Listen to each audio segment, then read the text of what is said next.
This time Movie Reaper is presenting T-34। T-34 एक Russian war film है जिसमें Soviet union और Germany के बीच वर्ल्ड वॉर 2 में हुए लड़ाई को दिखाया गया है। सो बेसिकली T-34 एक मिलिट्री टैंक है जो सोवियत यूनियन ने अपने डिफेंस के लिए जर्मनी के अगेंस्ट यूज किया था। ये मूवी टैंक कमांडर निकोलाई इवुश्किन की कहानी बताती है कि कैसे वो और उनके बाकी साथी सिर्फ एक टैंक की हेल्प से जर्मनी से लड़े थे। किसी भी वॉरियर की लाइफ में कैसे अप्स एंड डाउन्स आते हैं हम इस वीडियो में देखेंगे। तो चलिए मूवी की शुरुआत करते हैं। तो मूवी में 1941 का समय चल रहा है। मॉस्को के बाहरी इलाके में red army junior lieutenant Nikolai Ivushkin एक यंग सोल्जर के साथ डायरेक्शन साइन को मिटा रहे थे। तभी इन्हें एक जर्मन पेंजर 3rd टैंक हिल की तरफ से आता हुआ दिखता है जो इन पे ओपनली फायर करता है। इवुश्किन और सोल्जर अपने ट्रक से भागने लगते हैं। निकोलाई एक आर्मर ऑफिसर होता है, उसे टैंक के हर तरह के हमले से बचना आता था, इसीलिए वो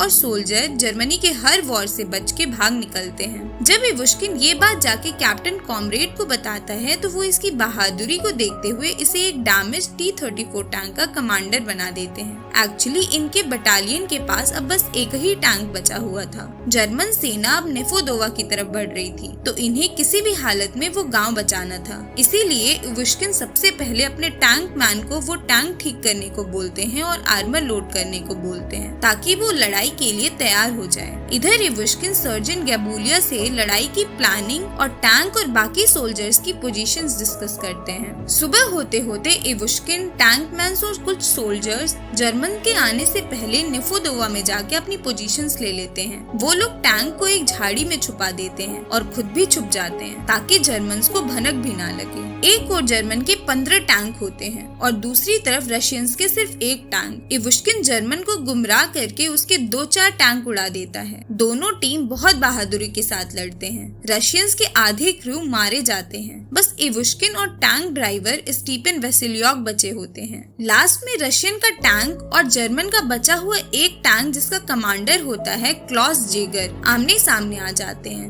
दोनों एक दूसरे पे फायर कर देते हैं जिससे जेगर का फेस जल जाता है। पर लास्ट में जर्मन्स इवुश्किन और वेसिलियोक को पकड़ लेते हैं और उन्हें बंदी बना लेते हैं। अब मूवी में 1944 का सीन दिखाया जाता है जहां बहुत सारे रशियन सोल्जर्स को प्रिजनर बना के S3 कंसंट्रेशन कैंप में लाया जाता है। वहां इन सारे प्रिजनर्स को नीचे झुकने का ऑर्डर दिया जाता है। सारे प्रिजनर्स तो झुक जाते हैं पर उसी में से एक प्रिजनर ढीठ की तरह खड़ा रहता है। वो जूनियर लेफ्टिनेंट निकोलाई इवुश्किन होता है। उससे बहुत बार उसका नाम और रैंक पूछा जाता है पर वो कुछ नहीं बोलता है। जर्मन्स उसकी बहुत पिटाई भी करते हैं पर वो फिर भी कुछ नहीं बोलता है। इधर जेगर जो पहले एक टैंक कमांडर था अब वो स्टैंडर्ड 10 फ्यूहर बन चुका है जो कि पैरामिलिट्री रैंक है। रशियंस आर्मी रीच की तरफ बढ़ रही थी, इसीलिए वो लोग अपनी आर्मी को रेड आर्मी से लड़ने के लिए ट्रेन करना चाहते थे। इसीलिए जेगर को परमिशन दी जाती है कि वो रशियन प्रिजनर में से किसी एक एक्सपीरियंस टैंक मैन को हायर करे जो उनके 12th SS पेंजर डिवीजन ट्रेनिंग में एक अपोनेंट का काम कर सके ताकि जर्मन्स रशियन से लड़ने में माहिर हो सके।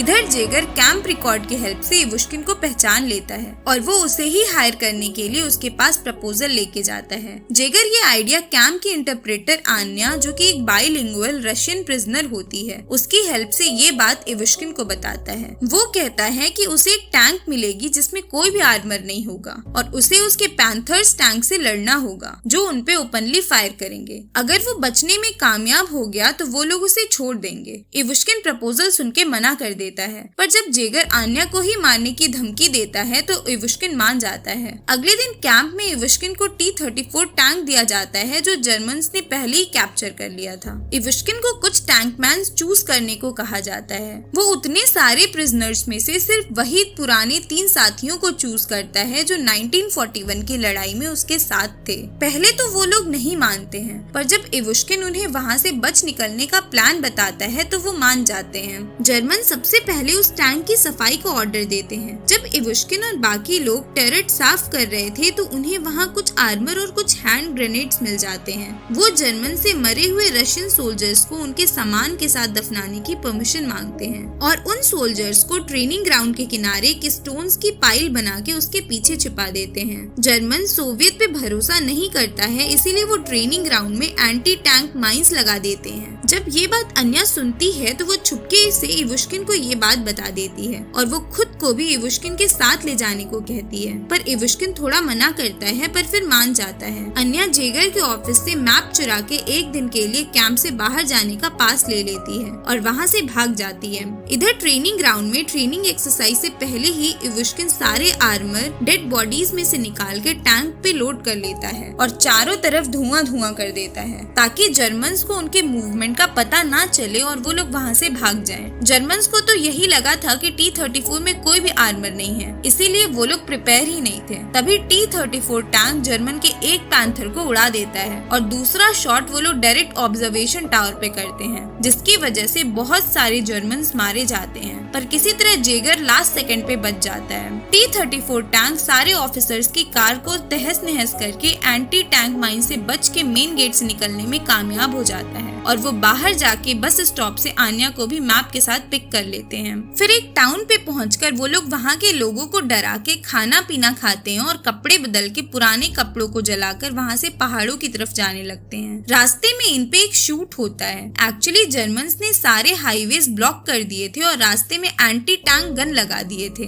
जिससे जिधर भी टैंक जाता उन पर शूट होता, इसीलिए वो लोग जंगल के रास्ते से जाते हैं। इधर जेगर अपने प्राइवेट जेट से उनको ढूंढ रहा था। उसे T-34 टैंक के ट्रैक प्रिंट्स मिल जाते हैं और उसे पता चल जाता है कि वो लोग पहाड़ी पे हैं। इधर सब लोग पहाड़ पे ही रात गुजारने का सोचते हैं। उन्हें पास में एक नदी दिखती है जिसमें वो जाके उछल उछल के नहाते हैं। रात को इवुश्किन सबको एक प्लान बताता है। वो कहता है कि उनका मिशन कामयाब रहा, वो लोग जर्मन के चंगुल से आजाद हो गए। वो आगे बोलता है कि वो लोग अब टैंक को लेक में डुबा देंगे और यहाँ से सब अलग हो जाएंगे ताकि वो लोग जिंदा रह सके, पर कोई नहीं मानता है और सब सो जाते हैं। अन्या अब इवुश्किन को पसंद करने लगी थी। इवुश्किन उसके पास जाता है और कुछ देर उससे बातें करता है। अन्या उसके साथ सेफ फील करती थी। रात को जब सब सोए होते हैं तो इवुश्किन को टैंक्स की आवाज सुनाई देती है। वो सबको जगा देता है और अन्या को अकेले ही जंगल से होते हुए क्लिंगलथेल टाउन की तरफ जाने को कहता है। वो बोलता है कि जर्मन्स उन्हें घेर लिए हैं, उन्हें नाकाबंदी तोड़ के जाना होगा, इसीलिए वो लोग उसे अपने साथ नहीं ले जा सकते। अगर कल रात तक वो लोग उस टाउन तक नहीं पहुँचे तो अन्या बिना वेट किए ईस्ट की तरफ निकल जाएगी। फिर वो लोग टाउन की तरफ बढ़ते हैं। इधर जर्मन्स 4 पैंथर्स के साथ आए होते हैं। ये लोग किसी तरह से उनके एक पैंथर को नॉकआउट करते हैं। जर्मन्स के बचे 3 पैंथर इन्हें 3 डायरेक्शन से घेर लेते हैं और एक डायरेक्शन में जेगर खुद रहता है। इसीलिए इवुश्किन वॉलचॉक को एक ग्रेनेड देके जर्मन्स को डिस्ट्रैक्ट करने को कहता है। वॉलचॉक एक पैंथर पे जाके ग्रेनेड से हमला कर देता है और उस पैंथर को कैप्चर कर लेता है। इधर स्टीफन T-34 को दीवार से लड़ा देता है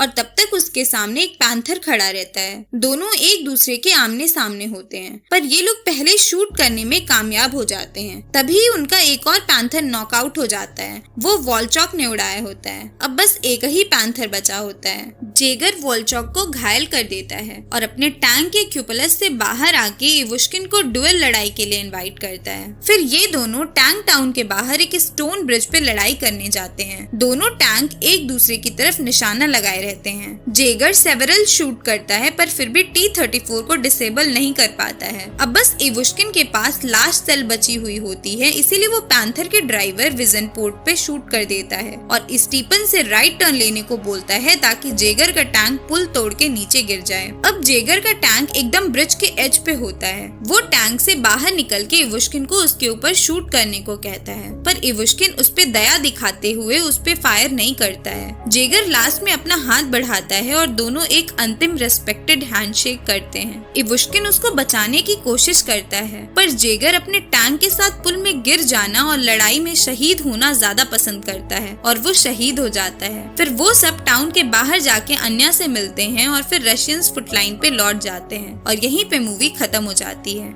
ये मूवी सभी रेड आर्मी टैंक मैन्स को समर्पित है जिन्होंने अपने देश के लिए युद्ध में हिस्सा लिया। कुछ बच गए तो कुछ शहीद भी हो गए। I really salute the spirit of soldiers. अगर आपको ये मूवी अच्छी लगी हो तो इसे लाइक करें, अपने दोस्तों के साथ शेयर करें और हमारे चैनल को सब्सक्राइब कर दें।